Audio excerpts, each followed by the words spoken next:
1943 22 फरवरी Nazi शासन के एक दशक के दमनकारी शासन के अधीन जर्मनी में आजादी का नामो निशान तक नहीं था। उस सर्द सुबह म्यूनिख की अदालत में एक अशुभ मंच तैयार होते ही कौतूहल का माहौल छा गया। इस दृश्य का हे केंद्र में व्हाइट रोज ग्रुप के छात्र खड़े थे, जिन पर हिटलर के युद्ध अत्याचारों की आलोचना करने वाले पर्चे बांटने के कारण राजद्रोह का आरोप लगाया गया था। बचाव की कोई गुंजाइश नहीं थी। इसके बजाय मुकदमा एक पूर्वाभ्यास किए गए तमाशे धमकी के प्रदर्शन में बदल गया। क्रोधित न्यायाधीश ने किसी भी तरह की रुकावट की अनुमति नहीं दी। उनकी आवाज गूंज रही थी, किसी भी संभावित बातचीत का हो दबा रही थी। बोला गया हर शब्द, हर अधिकारपूर्ण इशारा किसी भी प्रकार के प्रतिरोध को दबाना चाहता था। फिर भी व्हाइट रोज के सदस्य अविचल रहे। दुश्मनी के बीच उन्होंने अपने विश्वासों से मुकरने से इनकार कर दिया। चीख पुकार और धमकियों के बीच उन्होंने उन लोगों का सम्मान बनाए रखा जिन्होंने आतंक के खिलाफ आवाज उठाने का फैसला किया था। एक ऐसे न्यायालय में जहां न्याय की नियमित रूप से हत्या की जाती थी, एक व्यक्ति ने तटस्थता के लिए नहीं, बल्कि 20वीं सदी के सबसे बर्बर शासन के प्रति जोश, गंभीरता और अटूट निष्ठा के लिए अपनी पहचान बनाई। मौत की सजा सुनाने वाले नाजी न्यायाधीश रोला ड फ्रीसलर एक प्रतिभाशाली विधिवेत्ता थे, जिन्होंने अपनी क्षमताओं का प्रयोग आतंक को कायम रखने के लिए किया। रूस में बंदी से लेकर नाजी जर्मनी के सबसे क्रूर मुकदमों में एक महत्वपूर्ण व्यक्ति हलंती तक फ्रीसलर इस बात के प्रतीक थे कि जब कानून को नफरत को बढ़ावा देने के लिए तैयार किया जाता है तो क्या होता है। कार्ल रोलांड फ्रीसलर का जन्म 30 अक्टूबर 1893 को सेला में हुआ था, जो उस समय जर्मन राज्य का हिस्सा था। उनके पिता जूलियस फ्रीसलर एक इंजीनियर और नौकारशाह थे और उनकी मां चार्लोट साधारण पृष्ठभूमि से थी। युवा रोलांड ने शैक्षणिक क्षमता का प्रदर्शन किया, स्कूल में उत्कृष्ट हलंत प्रदर्शन किया और भाषा और तर्क के लिए एक अद्वितीय योग्यता का प्रदर्शन किया।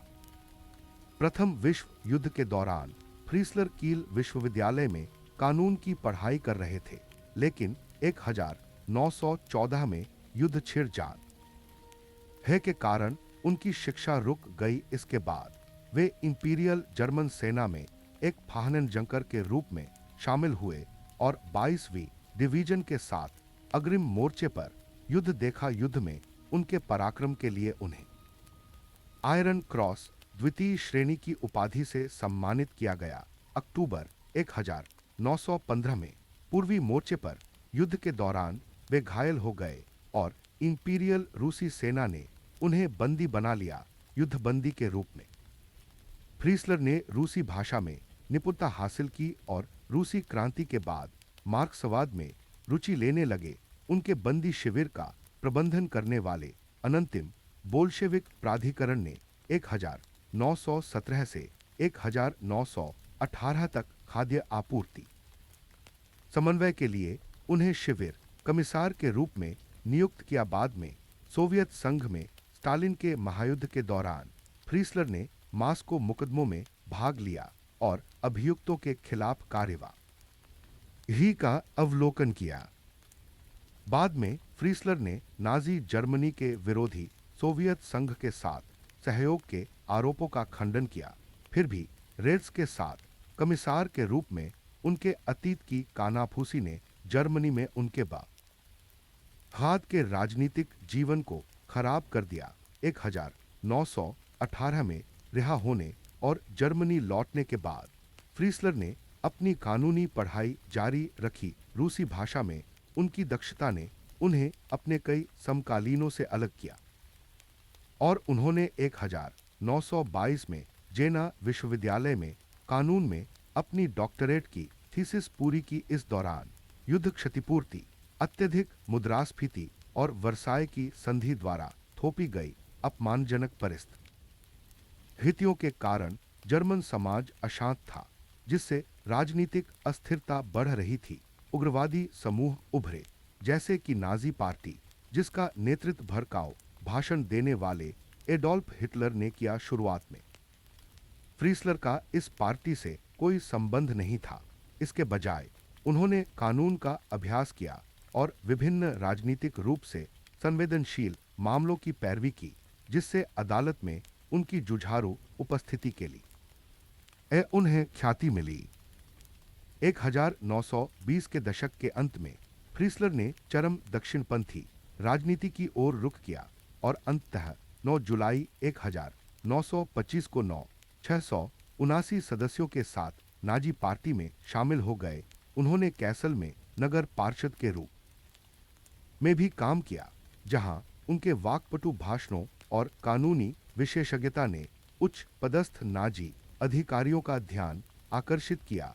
फ्रीसलर ने पार्टी की विचारधारा के प्रति अपने अटूट समर्थन के लिए हलंत ही प्रसिद्धि प्राप्त कर ली।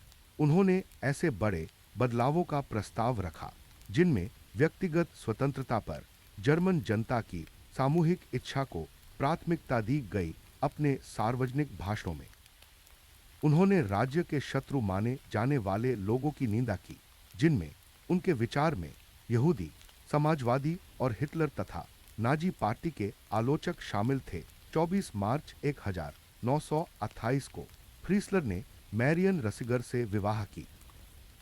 और उनके 2 बेटे हुए। जनवरी 1933 में हिटलर के सत्ता में आने के बाद फ्रीसलर के पेशेवर अवसर फले फूले।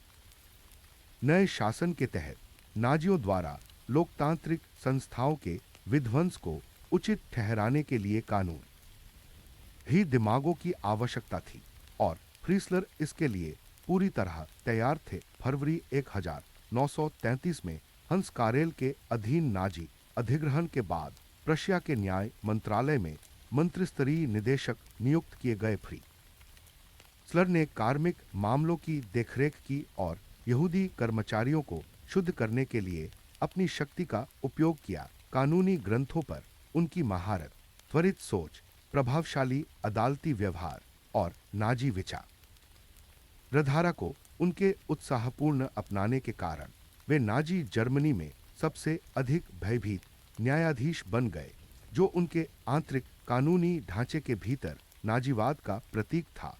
उनकी क्षमताओं और वफादारी के बावजूद एडोल्फ हिटलर ने उन्हें न्यायिक प्रणाली के बाहर कभी कोई भूमिका नहीं सौंपी।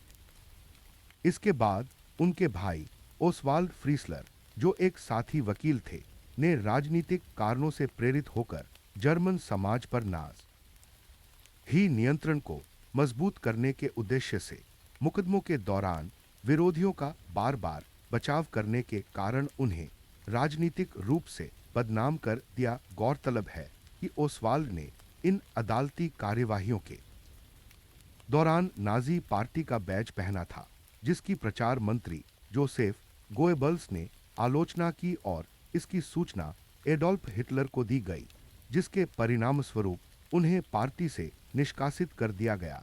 1941 में फ्यूहरर मुख्यालय में दिवंगत रीच न्याय मंत्री फ्रांज गर्टनर के संभावित प्रतिस्थापनों के बारे में एक बातचीत के दौरान गोएबल्स ने रोलांड फ्रीसलर को उम्मीदवार के रूप में प्रस्तावित कर फ्रीसलर के कथित कम्युनिस्ट अतीत के बारे में जानने पर हिटलर ने कथित तौर पर उस पुराने बोल्शेविक के साथ उनकी उपयुक्तता पर सवाल उठाया, जिसका नकारात्मक जवाब मिला। प्रभावी रूप से फ्रीसलर ने उन कानूनी बदलावों में भूमिका निभाई जिन्होंने नागरिक स्वतंत्रता को कमजोर किया।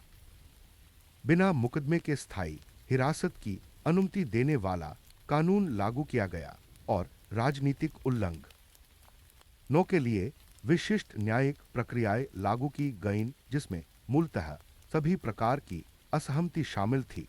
गुप्त रूप से फ्रीसलर ने ऐसे नियमों की वकालत की जो समानता के कानूनी सिद्धांत को समाप्त कर उसकी जगह नस्ली जाति व्यवस्था स्थापित कर दे। एक समर्पित नाजी विचारक रोलांड फ्रीसलर ने अपनी कानूनी कुशाग्रता का उपयोग अपने फांसीवादी विचारों को विधायी और न्यायिक प्रक्रियाओं के साथ हाथ जोड़ने के लिए किया। उन्होंने किशोर आपराधिक कानून सुधार में जैविक नस्लीय अनिवार्यता नामक एक दस्तावेज लिखा, जिसमें नस्लीय रूप से विदेशी नाबालिगों, नस्लीय रूप से पतित, नस्लीय रूप से नुपचारित या गंभीर रूप से दोषपूर्ण को किशोर सुविधाओं या सुधार गृहों में अलग करने की वकालत की गई। इसके अतिरिक्त इन व्यक्तियों को जर्मन और नस्लीय रूप से मूल्यवान माने जाने वाले युवाओं से लग रखा जाना चाहिए। फ्रीसलर ने नस्लीय अपित्रता कहे जाने वाले कृत्यों को दंडित करने वाले कानून का पुरजोर समर्थन किया। यह शब्द नाजियों द्वारा आर्यों और निम्न नस्लों से संबंधित मान है जाने वाले लोगों के बीच यौन संबंधों को दर्शाने के लिए गढ़ा गया था। 1933 में उन्होंने मिश्रित नस्ल के लोगों के बीच संबंधों पर कानूनी प्रतिबंध लगाने की वकालत करते हुए एक पुस्तिका भी प्रकाशित कर ही फ्रीसलर के वैचारिक विचारों ने आगे आने वाली घटनाओं का पूर्वाभास करा दिया। 2 साल बाद 15 सितंबर 1935 को नाजी सरकार ने 2 नए कानून बनाए। रीच नागरिकता कानून, जिसने एक नागरिक को जर्मन या संबंधित वंश के व्यक्ति के रूप में परिभाषित किया, जिससे एक अलग नस्ल के रूप में वर्गीकृत यहूदी पूर्ण जर्मन नागरिकता के लिए अयोग्य और राजनीतिक अधिकारों से वंचित हो गए, और जर्मन रक्त और जर्मन सम्मान कर ही सुरक्षा के लिए कानून, जिसने यहूदियों और जर्मन रक्त या वंश वाले लोगों के बीच भविष्य में अंतर्जातीय विवाह और यौन संबंधों पर प्रतिबंध लगा दिया। नाजियों ने ऐसे संबंधों को मिश्रित नस्ल की संतान के जन्म के कारण खतरनाक माना, क्योंकि उनका मानना था कि इससे जर्मन जनता की नस्लीय शुद्धता खतरे में पड़ जाएगी। द्वितीय विश्व युद्ध 1 सितंबर 1939 को शुरू हुआ, जब जर्मनी ने पोलैंड पर हमला किया। पूर्ण विराम 1 महीने बाद फ्रीसलर ने प्रारंभिक अपराध में शामिल युवा अपराधी की अवधारणा प्रस्तुत की। इस आदेश ने जर्मन कानून के इतिहास में पहली बार नाबालिगों के लिए मृत्युदंड और कारावास की सजा कर हो अधिकृत किया, जिसके परिणाम स्वरूप कम से कम 72 युवा जर्मनों को नाजी अदालतों द्वारा मृत्युदंड दिया गया। अगस्त 1942 में फ्रीसलर अपने अब तक के सबसे खतरनाक पद पर आसीन हुए, जन न्यायालय के अध्यक्ष, जिसकी स्थापना हिटलर ने 1934 में राजद्रोह और राजनीतिक असहमति से संबंधित मामलों के निपटारे के लिए की थी। संक्षेप में, यह न्यायालय एक राजनीतिक साधन के रूप में कार्य करता था। इसने पारंपरिक न्यायिक प्रणाली को दरकिनार कर दिया, यह सुनिश्चित करते हुए कि निर्णय विरोधियों के विरुद्ध कठोर दंड की शासन की मांगों के अनुरूप हों।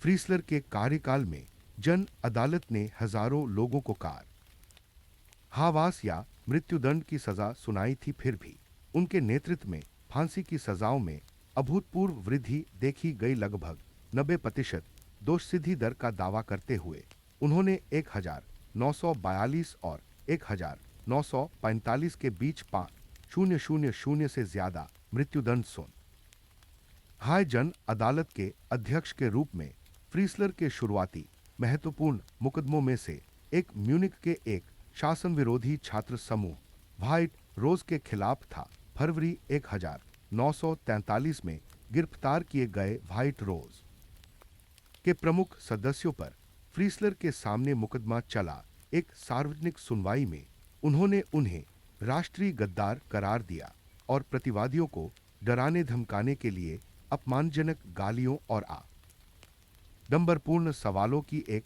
श्रृंखला शुरू की। फ्रीसलर के आक्रामक प्रकोपों के बीच शोल भाई बहन क्रिस्टोफ प्रोब्स्ट और अन्य ने उल्लेखनीय रूप से संयम बनाए रखा, लेकिन फैसला पहले से ही तय था।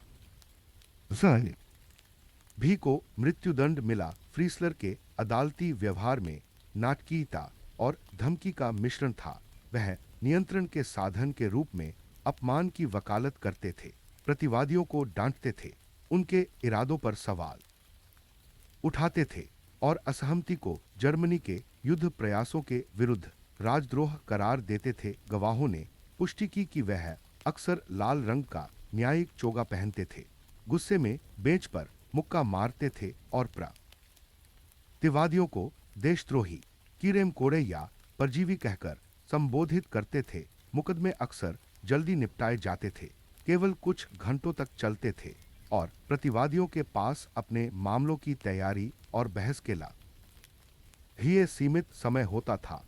फ्रीसलर की न्याय की व्याख्या नाजी विचारधारा में गहराई से निहित थी, जो हिटलर के आदेशों की अड़िग स्वीकृति या मृत्यु को ही स्वीकार्य परिणाम मानती थी। शेष पारंपरिक ना हलन न्यायाधीशों की असहमति को तुरंत दबा दिया जाता था या उसकी उपेक्षा की जाती थी। जन अदालत द्वारा सुने गए सभी मामलों में फ्रीसलर ने स्पष्ट रूप से नाजी शासन और उसकी विचारधारा का समर्थन किया।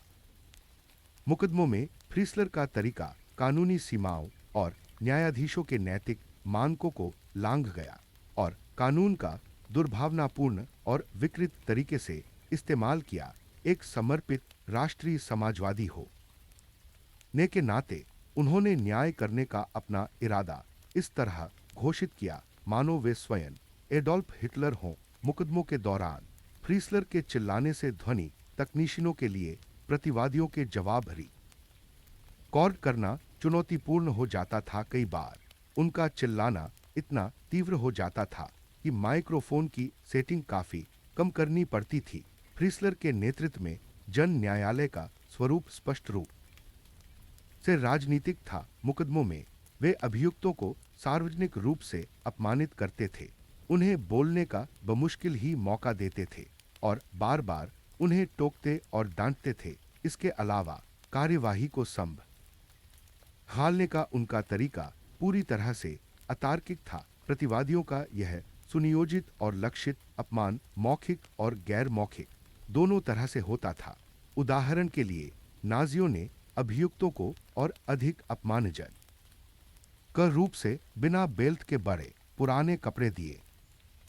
दरबार में उन्हें बार बार अपनी पतलून ठीक करनी पड़ती थी। 20 जनवरी 1942 को नाजी पार्टी और जर्मन प्रशासन के 15 प्रमुख व्यक्ति बर्लिन के उपनगरीय के वांसी में एक विला में एकत्रित हुए, जहां उन्होंने यहूदी समस्या का अंतिम समाधान नामक एक योजना पर विचार विमर्श आयोजन और क्रियान्वयन किया। अंतिम समाधान नाजियों द्वारा यूरोपीय यहूदियों के संगठित और जानबूझकर किए गए विनाश के लिए इस्तेमाल किया जाने वाला एक व्यंजनापूर्ण शब्द था। हालांकि इसकी निश्चित तिथि अनिश्चित है। एडोल्फ हिटलर ने 1941 में पूरे यूरोप में इस नरसंहार परियोजना को अधिकृत किया था। वांसी सम्मेलन के समय तक कई प्रतिभागियों को पहले से ही पता था कि नाजी शासन ने सोवियत संघ और सर्बिया, जो जर्मन नियंत्रण वाले क्षेत्र थे, में यहूदियों और नागरिकों का सामूहिक नरसंहार किया था। इस योजना के लिए कानूनी मार्गदर्शन प्रदान करने वाले रोलांड फ्रीसलर सहित किसी भी उपस्थित व्यक्ति ने हेड्रिक द्वारा प्रस्तुत अंतिम समाधान प्रस्ताव का विरोध नहीं किया। हेड्रिक के अनुसार अंतिम समाधान के तहत यूरोप भर में 1-1 करोड़ यहूदियों को, जिनमें धुरी राष्ट्रों के नियंत्रण वाले क्षेत्र United Kingdom, Switzerland, Ireland, Sweden, Spain, पुर्तगाल और तुर्की, यूरोप जैसे तटस्थ देश शामिल थे, विनाश के लिए निशाना बनाया गया था। 18 फरवरी 1943 को हंस और सोफी शोल को लुडविग मैक्सिमिलियन विश्वविद्यालय में नाजी विरोधी पर्चे बांटने के बाद गिरफ्तार कर लिया गया था। ये भाई बहन द व्हाइट रोज नामक एक प्रतिरोध समूह से जुड़े थे, जिसने हिटलर के खिलाफ आलोचनात्मक पर्चे लिखे, नागरिकों को नाजी शासन का विरोध करने के लिए प्रोत्साहित किया, हजारों पोलिश लोगों की हत्या की निंदा की और युद्ध की समाप्ति की वकालत की। पूछताछ के दौरान सोफी को यह स्वीकार करके अपनी सजा कम करने का मौका दिया गया कि उसके भाई ने उसे गुमराह की हाँ था, लेकिन उसने मना कर दिया। मैं अपने भाई या अपने मूल्यों के साथ विश्वासघात नहीं करूंगी। मैं नाजियों के साथ कोई समझौता नहीं करूंगी।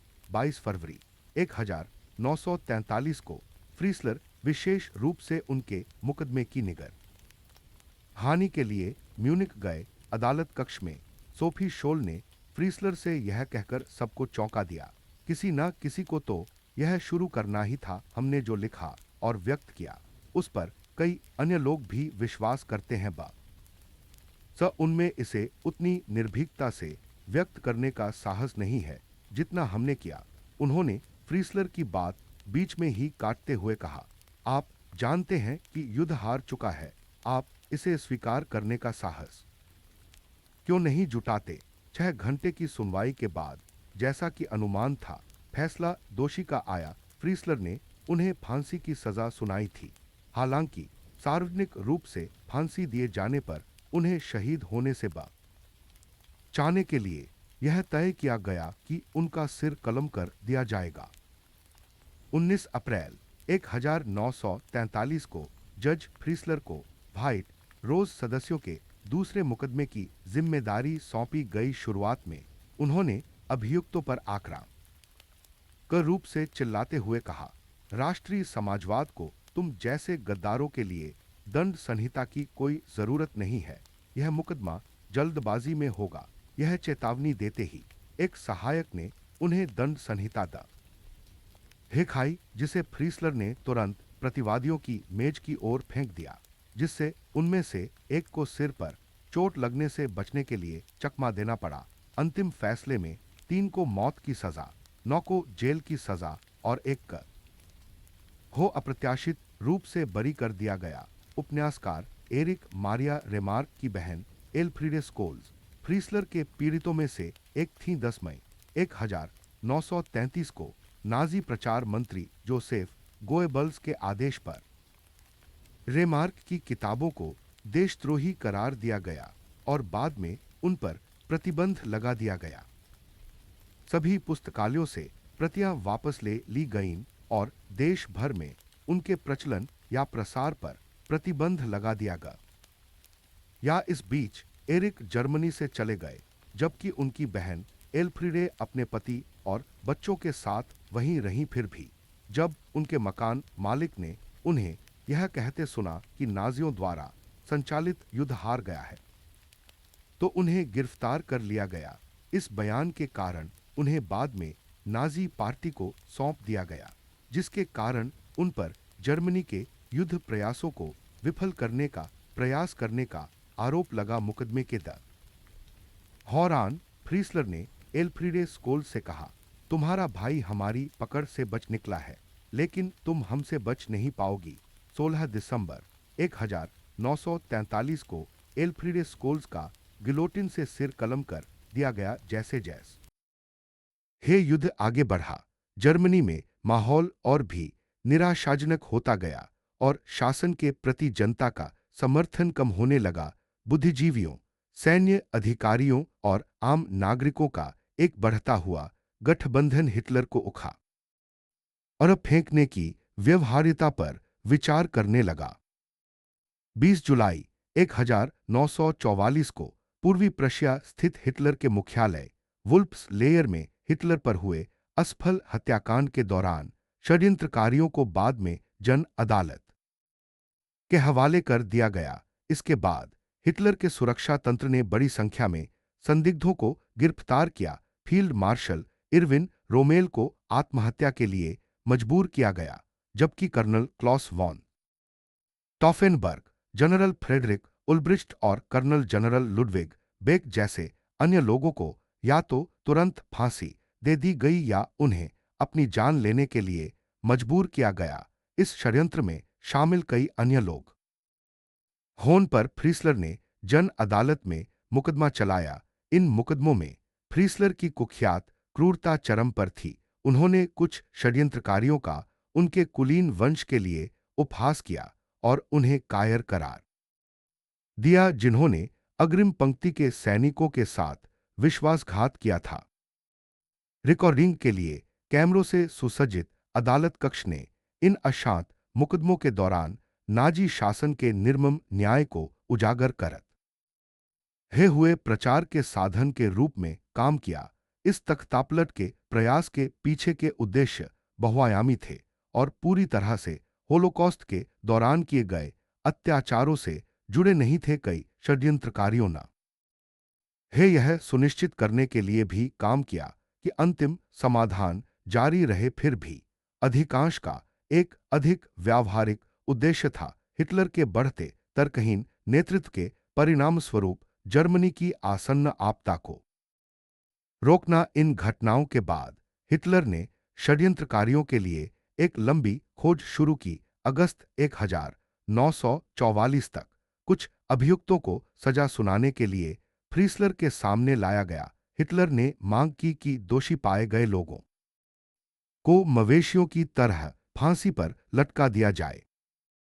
अक्सर न्यायाधीश तार्किक ढंग से मुकदमे की शुरुआत करते थे और प्रतिवादियों से व्यवस्थित तरीके से पूछताछ करते थे। हालांकि उनका व्यवहार अप्रत्याशित रूप से बदल जाता था जब फ्रीसलर अभियुक्तों को कड़ी फटकार लगाते थे, यहां तक कि बेंच से ही उन पर चिल्लाते भी थे। यह परिवर्तन एक सोची समझी पूछताछ से लेकर क्रोध और गुस्से के उफान तक अभियुक्तों को मनोवैज्ञानिक रूप से कमजोर करने, पीड़ा पहुंचाने और अपमानित करने के उद्देश्य से होता था। साथ ही बचाव के किसी भी प्रयास को विफल करने के लिए भी एक बार फ्रीसलर ने फील्ड मार्शल इरविन वॉन वित्सलेबेन को, जो अपने बेढंगे कपड़ों को ठीक करने की कोशिश कर रहे थे, डांटते हुए कहा, तुम अपनी पतलून से क्यों खेल रहे हो, गंदे बूढ़े। फिर भी अभियुक्तों ने अपनी गरिमा बनाए रखी। अफवाह है कि इरविन वॉन वित्सलेबेन के फ्रीसलर से आखिरी शब्द थे, हमें जल्लाद के पास भेज दो। 3 महीनों में असंतुष्ट और व्यथित भीड़ आपसे आपके कार्यों का हिसाब मांगेगी और आपको सड़कों की गंदगी में घसीटेगी। फ्रांस के प्रतिरोध में एक उल्लेखनीय व्यक्ति सीजर वॉन होफकर ने फ्रीसलर को बीच में ही टोकते हुए कहा, अभी चुप हो जाइए मिस्टर फ्रीसलर, क्योंकि आज तो मेरा सिर दांव पर लगा है, लेकिन अगले साल इसी समय तक यह आपका होगा। जनरल एरिक फेल्गिबेल की आसन्न मृत्यु के बारे में फ्रीसलर की व्यंग्यात्मक टिप्पणियों के जवाब में फेल्गिबेल ने पलटवार किया, जल्दी कीजिए राष्ट्रपति महोदय, वरना हमसे पहले आपको फांसी हो जाएगी। जब श्वेरिन वॉन श्वानमफेल्ड के काउंट उल्रिच विल्हेम को अपनी कारावास की परिस्थितियों से त्रस्त बिना बेल्ट या टाई के अदालत में लाया गया तो उन्होंने भी अपनी गरिमा बनाए रखने की कोशिश की। उन्होंने कहा कि हिटलर के प्रति उनका विरोध जर्मनी और उसके बाहर अनगिनत हत्याओं के कारण है। हालांकि क्रोधित फ्रीसलर ने उन्हें बार बार टोका और अंततः गुस्से में चिल्लाया, तुम कुछ नहीं बल्कि कूड़ा हो। अंततः 7,000 से अधिक लोगों को हिरासत में लिया गया। 4,980 व्यक्तियों को, जिनमें वॉन वित्सलेबेन, वॉन होफहैकर, काउंट श्वेरिन वॉन श्वानफे और जनरल फेल्गिबेल शामिल थे, अक्सर कमजोर सबूतों के आधार पर फांसी दी गई। कुछ फांसी तो फैसला सुनाए जाने के कुछ ही घंटों बाद हुई। जन अदालत, जो अक्सर एक प्रकार का कानूनी नाटक होती थी, 20 जुलाई की हाजिश से जुड़े मुकदमों के साथ जर्मन जनता के सामने इस भयावह तमाशे को दिखाने में अपने चरम पर पहुंच गई। प्रतिवादियों के प्रति फ्रीसलर का तिरस्कार केवल हिटलर के प्रति उसकी वफादारी के बराबर था। उसने न केवल उदारतापूर्वक मृत्युदंड सुनाए, बल्कि अपमानजनक प्रक्रियाएं भी तैयार की, जैसे अभियुक्तों को अपनी पतलून को ऊपर रखने के लिए बेल्ट और सस्पेंडर्स उतारने के लिए मजबूर करना। नाजी जर्मनी के दुश्मनों का लगातार पीछा करने के बावजूद फ्रीसलर की कार्रवाइयां अचानक रोक दी गईं। 3 फरवरी 1945 को तीसरे रेह के पतन से 3 महीने पहले मित्र देशों के बमवर्षकों ने बर्लिन पर विनाशक हवाई हमला किया, जिससे फ्रीसलर की गतिविधियां दुखद रूप से समाप्त हो गईं।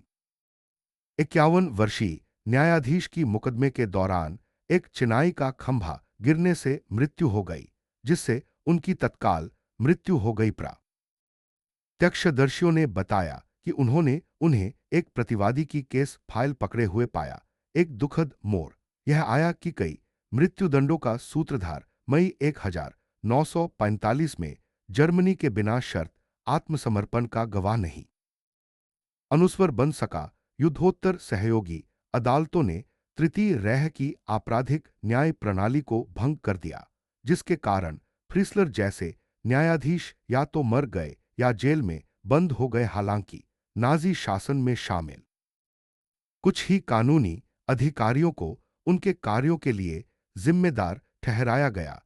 कई लोगों ने युद्ध के बाद अपना कानूनी करियर फिर से शुरू किया। जन न्यायालय को औपचारिक रूप से समाप्त कर दिया गया और उसके फैसलों को बाद के जर्मन अधिकारियों ने रद्द कर दिया। घटना के 25 साल बाद जनरल अल्फ्रेड जोरल की पत्नी लुइसा वॉन बेंडा ने बताया कि जब फ्रीसलर का शव लाया गया था, तब वह लूजो अस्पताल में थी। उस कठोर न्यायाधीश के शव को देखकर अस्पताल के एक कर्मचारी ने कहा, यह ईश्वर का निर्णय है। इसके बाद सन्नाटा छा गया। फ्रीसलर को बर्लिन में उनकी पत्नी की पारिवारिक कब्र में दफनाया गया था और उनका नाम समाधि पत्थर पर नहीं है। आपके ध्यान के लिए धन्यवाद। ईश्वर आप सभी का भला करे। हार्दिक शुभकामनाएं और जल्द ही मिलते हैं। हंसमुख संगीत।